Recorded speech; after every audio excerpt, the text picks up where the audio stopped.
예수 그리스도의 종이며 사도인 시몬 베드로는 우리 하나님과 구주 예수 그리스도의 의를 힘입어 동일하게 보배로운 믿음을 우리와 함께 받은 자들에게 편지하노니, 하나님과 우리 주 예수를 알므로 은혜와 평강이 너희에게 더욱 많을지어다.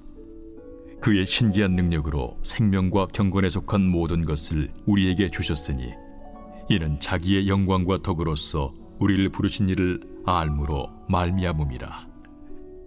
이로써 그 보배롭고 지극히 큰 약속을 우리에게 주사, 이 약속으로 말미암아 너희가 정욕 때문에 세상에서 썩어질 것을 피하여 신성한 성품에 참여하는 자가 되게 하려 하셨느니라. 그러므로 너희가 더욱 힘써 너희 믿음의 덕을, 덕의 지식을, 지식의 절제를, 절제의 인내를, 인내의 경건을, 경건의 형제 우애를, 형제 우애의 사랑을 더하라. 이런 것이 너희에게 있어 흡족한즉 너희로 우리 주 예수 그리스도를 알기에 게으르지 않고 열매 없는 자가 되지 않게 하려니와, 이런 것이 없는 자는 맹인이라 멀리 보지 못하고 그의 옛 죄가 깨끗하게 된 것을 잊었느니라. 그러므로 형제들아, 더욱 힘써 너희 부르심과 택하심을 굳게 하라. 너희가 이것을 행한즉 언제든지 실족하지 아니하리라. 이같이 하면 우리 주 곧 구주 예수 그리스도의 영원한 나라에 들어감을 넉넉히 너희에게 주시리라.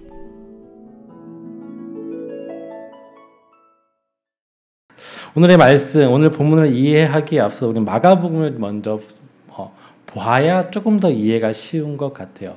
왜 굳이 마가복음이냐? 전승에, 교회 전승에 베드로 사도가 마가와 함께 마가복음을 기록했다라는 전승이 있기 때문이죠. 그러니까 마가가 기록했지만 마가가 누구한테 들었냐? 누구한테 예수님에 대해서 그 마가복음의 내용에 대해서 들었나라고 했을 때 바로 베드로한테 들었다라는 것이 초대교회 전승이었습니다. 그래서 마가복음을 기록할 때 베드로의 지분이 많이 있어요. 그리고 그것을 통해서 오늘 본문을 조금 더 명확하게 이해할 수 있는 것 같습니다.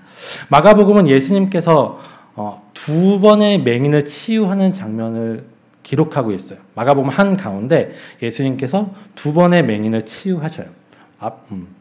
그리고 첫 번째 맹인 치유하실 때 이런 일이 있어요. 예수님이 치유하셨는데 한 번에 그 사람이 눈이 낫지 않아요. 한 번 치유하셨는데 그 사람이 이제 눈에 보입니다 하면서, 그럼 뭘 보이냐 하니까 나무 같은 것이 걸어가는 것이 보입니다 라고 기록해요. 예수님께서 한 번 더 만지시자 이제 완전히 치유되는 사건이 있었어요. 이상하죠? 아니, 예수님이 손대기만 하면 죽은 사람이 벌떡 일어나고 아픈 사람이 다 치유받고, 아니면 아픈 사람이 예수님께 손대기만 하면 그 혈루병조차도 낫는 예수님인데, 이 사건에서 이상하게 예수님께서 한 번에 치유하시지 못하는 내용이 들어있어요. 그리고 여러 가지 이야기 후에 마지막에 예루살렘에 들어가기에 앞서서 예수님께서 또한 맹인을 치유하셔요. 그러니까 맹인을 치유하는 장면, 그리고 예루살렘에 올라가시면서 맹인을 치유하시고 예루살렘에 올라가셔서 다 오셔서 맹인을 치유하셔요.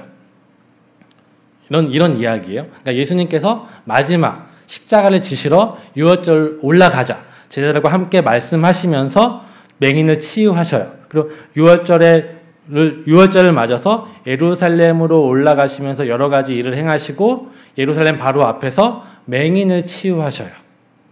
그리고 그 사이에 어떤 일이 있냐면 예수님께서 3번 내가 지금 예루살렘에 올라가는데, 예루살렘에 올라가서 서기관들과 장로들과 저기 로마 권세 잡은 자에게 고난을 당하고 죽임을 당하고 부활할 것이다 라는 말을 3번 하셔요. 그러니까 순환 예언을 3번 하셔요. 우리가 너무나 잘 알고 있죠. 예루살렘에 올라가시면서 내가 이제 고난당하고 죽게 될 것이다 라는 것을 제자들에게 3번 말씀하셔요.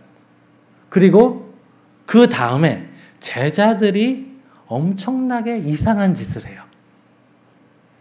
마가복음은 예수님께서 첫 번째 순환 예언을 하신 이후에 어떤 일이 일어나면 베드로가 주여 그렇게 하지 마십시오 라고 예수님을 꾸짖었다라고 이야기해요. 성경은 항변하다고 이야기하는데 이것을 조금 더 미화한 거예요. 조금 더 직역하자면 꾸짖었다. 왜냐하면 예수님께서 베드로가 예수님께 하지 마십시오고 꾸짖었잖아요. 그런데 예수님께서 베드로를 향해서 어떻게 했죠? 사탄아 물러가라 하면서 또 꾸짖으셨죠. 이 단어가 똑같아요. 꾸짖다. 그러니까 여기서는 항변하다라고 되어 있고 예수님은 꾸짖다라고 번역되었는데 헬라어 번역은 헬라어 언어는 똑같아요. 즉 베드로는 예수님께 예수님 예루살렘에 올라가서 죽을 생각하지 마십시오. 그런 약한 소리 하지 마십시오라고 꾸짖었던 거예요. 왜요? 베드로는 이제 예수님께서 예루살렘에 올라가면 그리스도 메시아가 되셔서 우리의 왕이 되셔서 우리가 정말 영원한 자유를 얻고 자기 자신이 무언가 할 수 있을 거라 기대했는데 예수님 뭐라고 얘기해요? 내가 지금 예루살렘에 올라가면 죽게 될 거야 라고 하는 소리를 하신 거예요. 베드로 입장에서는 답답한 거죠. 아니 이제 싸워서 이겨야 되는데 왜 약한 소리를 하십니까? 라고 한 거예요. 그래서 예수님께서 그 베드로를 향해서 꾸짖으셨죠. 사탄아 물러가라라고 하셨어요. 두 번째, 예수님께서 또 순환 예언을 하셔요. 내가 또 죽게 될 것이라고 예언하셔요.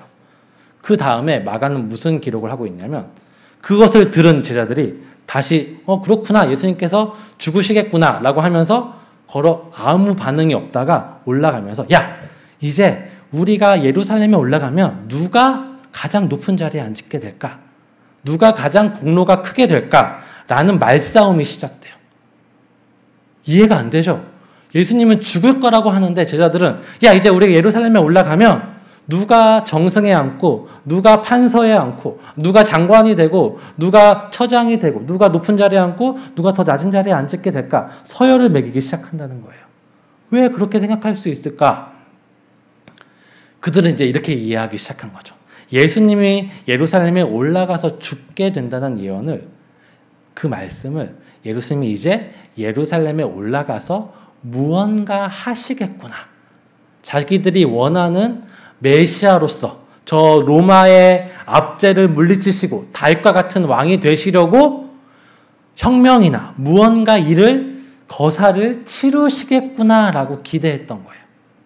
그러니까 베드로가 예수님 약한 소리 하지 마십시오 이야기할 수 있고 제자들이 그 소리를 듣고도 예수님의 그 고난에 대해서 슬퍼하는 것이 아니라 야 이제 올라가면 누가 높은 자리에 앉을 수 있을까라고 싸우기 시작했다는 거예요. 세 번째, 예수님께서 또 내가 죽게 될 것이다. 죽고 3일 만에 부활하실 것이다 라고 말씀하셨어요. 또 어떤 일이 일어났는지 아세요? 야고보와 요한이 몰래 예수님께 찾아가요. 그래서 예수님한테 뭐라 그러죠? 예수님이 영광을 받으시는 그날에 나는 우편에 우리 야고보는 좌편에 죄송합니다. 야고보가 형이죠. 헷갈리네요. 요한과 야고보 누가 형이냐? 야고보와 요한 중 하나는 좌편에 하나는 우편에 앉게 해주십시오 라고 예수님께 요청하였어요. 이해되지 않아요. 예수님께서 죽으실 것이라고 예언했는데 이 생각 없는 제자들은 자신이 높아질 것, 자신이 더 괜찮아지는 삶만을 요구하고 있는 거예요. 그리고 다른 제자들은 그 사실을 알게 되었어요. 그래서 어떻게 했을까요? 야, 예수님이 죽게 되었는데 왜 그런 이상한 소리 하고 있어? 라고 야고보와 요한을 책망한 것이 아니라 분개해서 네가 먼저 높아지려고 하냐? 나는 뭐냐 하면서 경쟁적으로 야고보와 요한에게 분개하였어요. 마가는 맹인 사건 그 사이에 예수님의 순환 예언과 제자들의 잘못된 반응의 이야기를 둠을 통해서 제자들을 향해서 뭐라고 표현하고 있는 거예요? 그들이 맹인과 같다고 이야기하고 있는 거죠. 마가복음은 그럴 의도로 기록되고 있는 거죠. 근데 제자들은 조금 나아요. 왜요? 중간 치유된 것처럼 예수님은 따르고 있잖아요. 서기관과 바리새인과 아니면 다른 권세 잡은 자들처럼 예수님을 멀리하고 예수님을 메시아로 생각하지 않고 핍박하는 것이 아니라 그래도 예수님은 따르고 있어요. 마가는 이렇게 이야기하고 있죠. 제자들의 상태는 완전히 맹인에서 자유받은 사람이 아니라 나무 같은 것들이 걸어감을 보는 사람들, 그러니까 어중간하게 보는 사람들이라고 이야기하고 있는 거죠. 어차피 맹인이에요. 어차피 예수님에 대해서 잘 알지 못했고 예수님에 대해서 오해했고 그로 말미암아 그들은 예수님을 따르고 있지만 예수님을 떠나게 되어 버렸죠. 예수님이 핍박당하시는 그날, 예수님이 박해를 당하셨던 그날, 예수님이 잡히셨던 그날 제자들은 예수님을 떠났어요. 왜요? 그들은 맹인이었기 때문이죠. 예수님을 제대로 알지 못했기 때문이에요.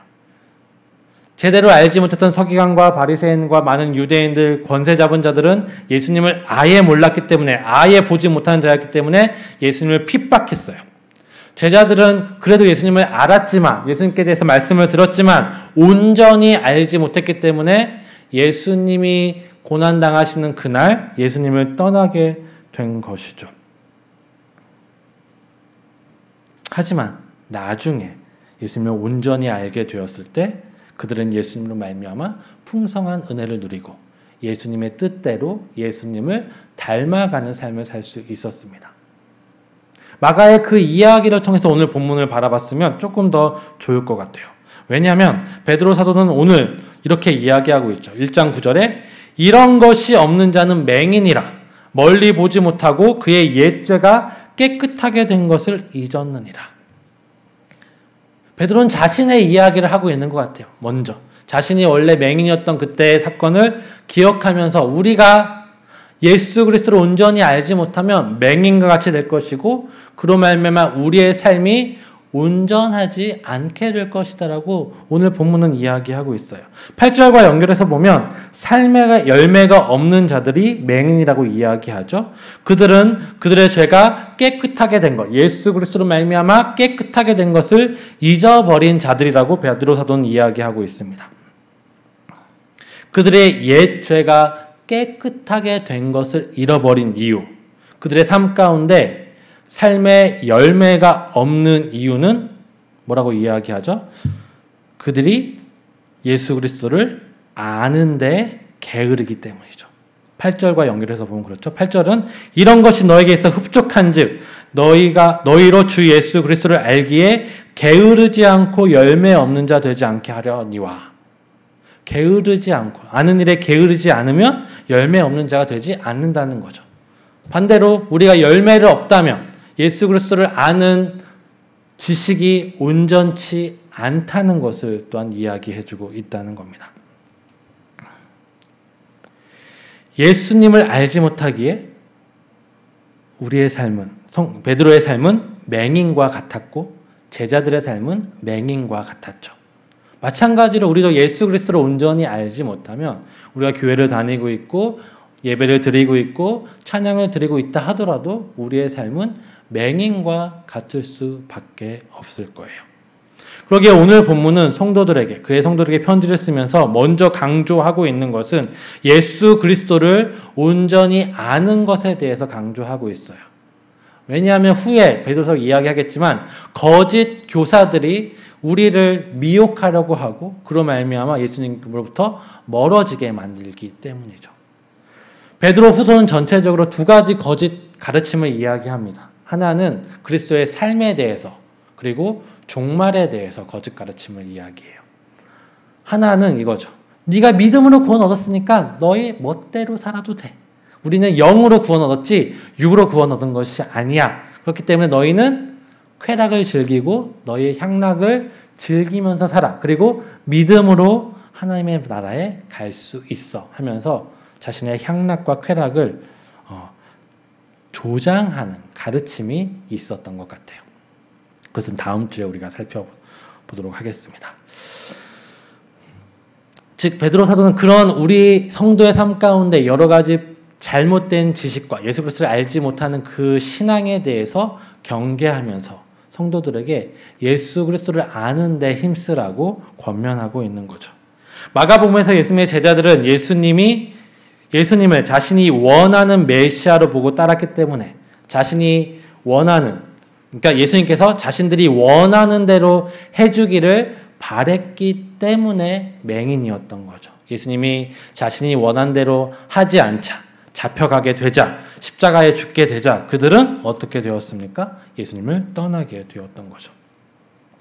말씀드린 대로 베드로가 이 편지를 쓸 당시 교회에서도 그런 여러 가지 잘못된 가르침들이 있었어요.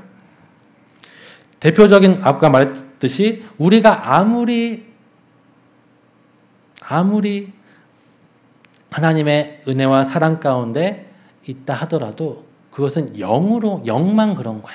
우리의 육체는 마음대로 해도 되라는 가르침이 있었던 것 같아요. 왜냐하면 그 당시 그리스에는 이원론이라는 철학이 있었어요. 좀 어렵죠? 이원론? 뭐냐면 영은 좋은 거예요. 그리고 만져지는 육은 나쁜 거예요. 즉 하늘나라에 올라가는 것은 육체가 아니라 우리의 영혼만이에요. 그래서 육체는 함부로 해도 괜찮다라고 하는 가르침이 있었던 것 같아요. 우리도 그런 조금 비슷한 가르침이 있죠.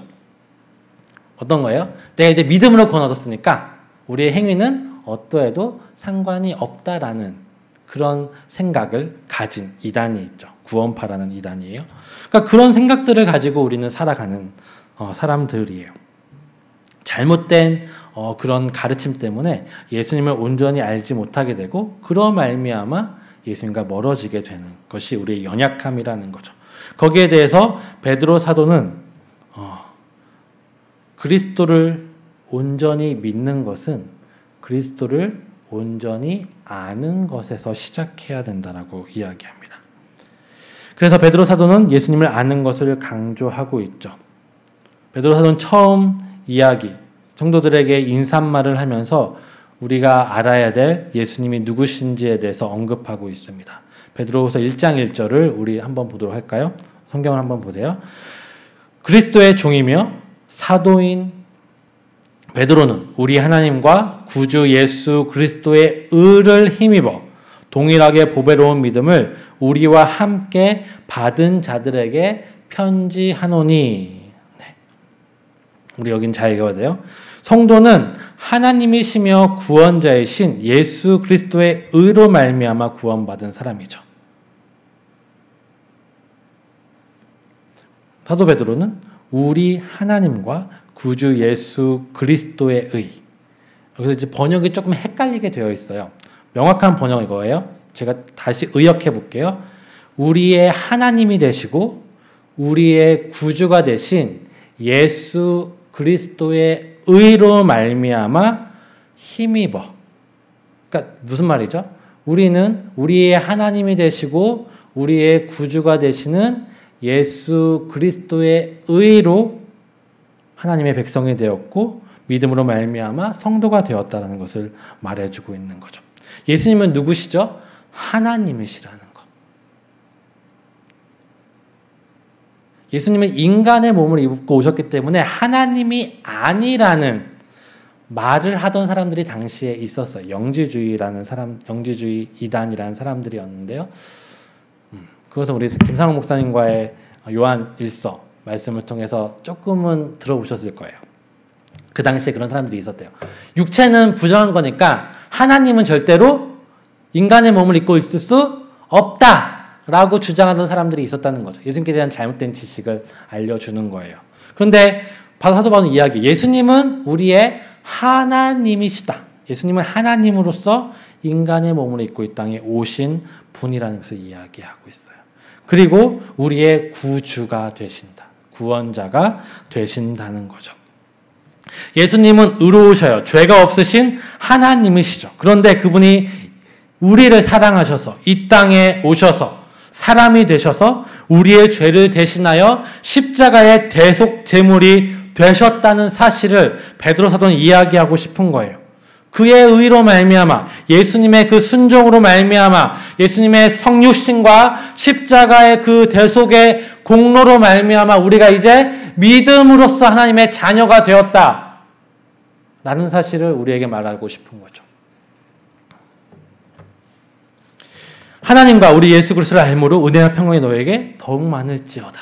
이 하나님, 이 예수 그리스도를 더 온전히 알물 통해서 우리 삶 가운데 은혜와 평강이 넘쳐난다라고 말해주고 있어요.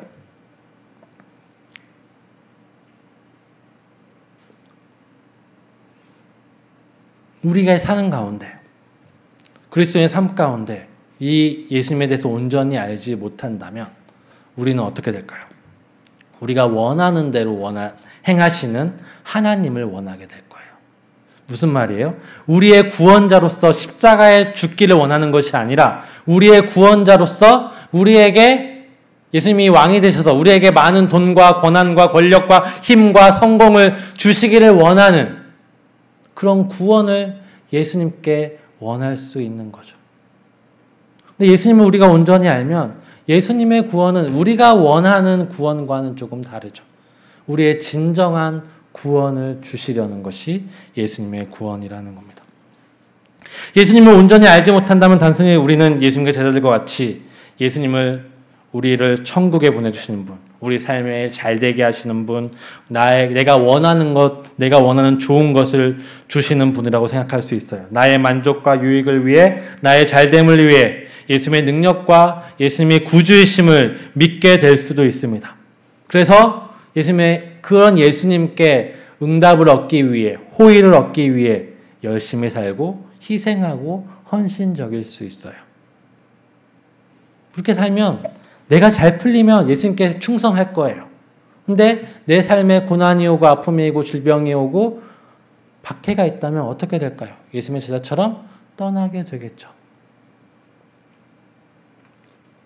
하지만 우리가 예수님께 온전히 알고 그 은혜에 집중한다면 내가 얼마나 자격 없는 자로서 예수님의 큰 사랑을 받았는지 알게 될 거예요. 왜요? 나 같은 자 때문에 하나님이 사람이 되셨대요. 성육신의 은혜를 우리에게 주신 거죠. 그 하나님이 어떻게 되셨어요? 십자가에서 우리를 대속해서 죽으셨대요.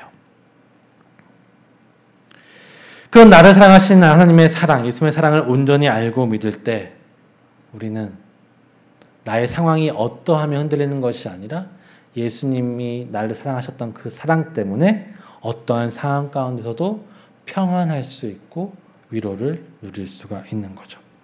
예수님은 살아계시고 우리를 사랑하시면서 언제나 함께 하심을 믿고 있기 때문에 어떠한 환난과 풍파가 있더라도 우리는 흔들리지 않을 수 있어요. 평강 가운데 지낼 수 있죠. 그리고 그런 삶 속에서 이런 나를 하나님께서 사랑하셨다는 그 확신 때문에 우리는 더 큰 은혜와 사랑을 누리게 되는 것이죠.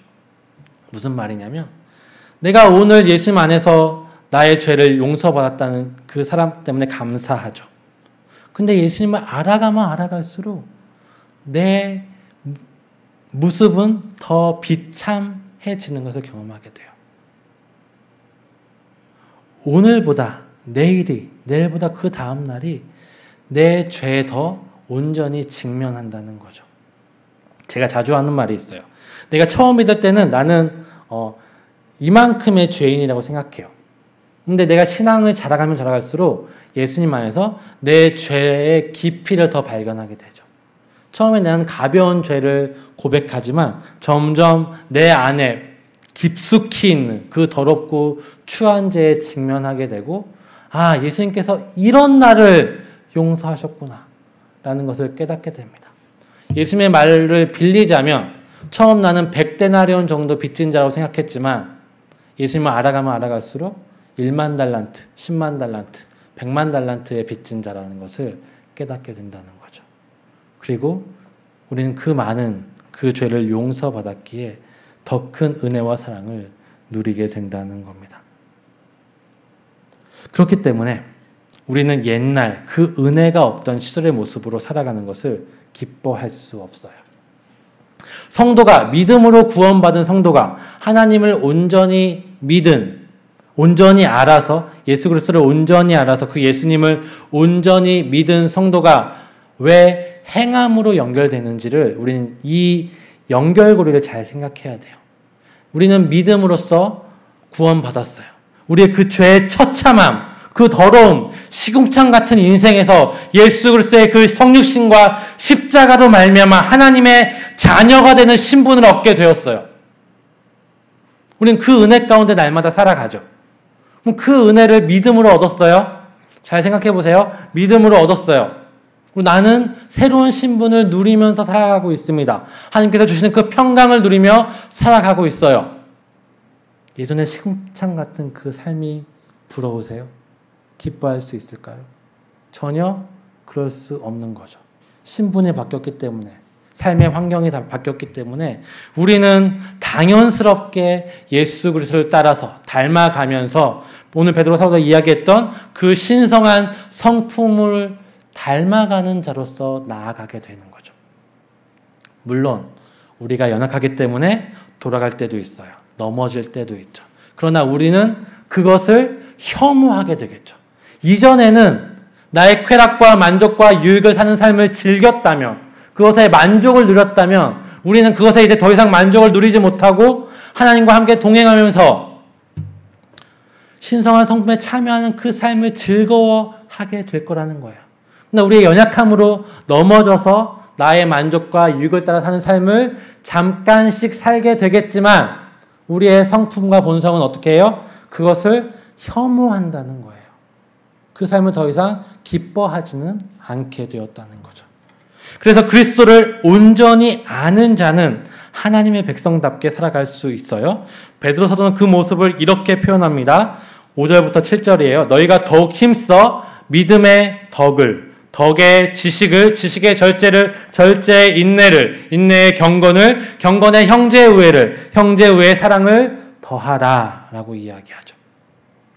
이것은 논리적인 나열이 아니에요. 믿음이 있으면 덕이 생기고, 덕이 온전해지면 지식이 생기고, 그런 논리적인 나열이 아니라 믿음, 덕, 지식, 절제, 인내, 경건, 형제 우애, 사랑은 성도들이 가져야 할 신성한 성품이라는 말이죠. 그리고 바울 사도가 말했던 성령의 9가지 열매처럼 성도의 삶에 나타나는 열매의 모습이라는 겁니다. 그리고 또 여기서 또 중요한 것은 믿음에서 시작해서 사랑으로 끝이 난다는 거죠. 이 말은 우리가 예수 그리스도를 온전히 알을 통해서 아는 그 믿음은 무엇으로 나아가게 된다는 거예요? 사랑의 삶으로 나아가게 된다는 거죠. 이것은 우리가 베드로 전서에서 살펴보았던 사랑은 허다한 죄를 덮는다는 그 말씀과 연결해 볼 필요가 있어요. 즉 우리는 믿음으로 예수 그리스도를 온전히 알아가는 가운데 예수 그리스도를 온전히 믿는 자는 그 삶 가운데 사랑이 드러나게 될 것이고 그 사랑으로 말미암아 세상의 모든 악을 덮어가는, 변화시켜가는 그 삶을 살아가게 될 거라는 겁니다. 그리고 우리는 이제 그 사랑의 열매를 맺는 곳으로 나아가는 가운데 이전에 나의 만족과 유익과 방탕을 좋아했던 그것을 위해 살아갔던 삶을 멀리하고 그 성품을 이뤄가는 삶을 살아가게 될 텐데 그것은 그 신성한 성품에 참여한다는 것, 믿음과 덕과 지식과 절제와 인내와 경건과 형제의 우애와 사랑의 열매를 맺는다는 것은 우리의 지금의 일상의 삶을 완전히 뒤엎는다는 것은 또 아니에요. 그러니까 우리가 성령의 신성한 성품에 참여한다는 것은 교회에만 나오고 기도만 하고 말씀만 읽고 전도만 한다. 그것만 신성한 성품에 참여한다고 생각하고 있지만 그렇지 않다는 거죠. 우리의 모든 일상의 삶의 자리 가운데 무엇을 한다는 거예요?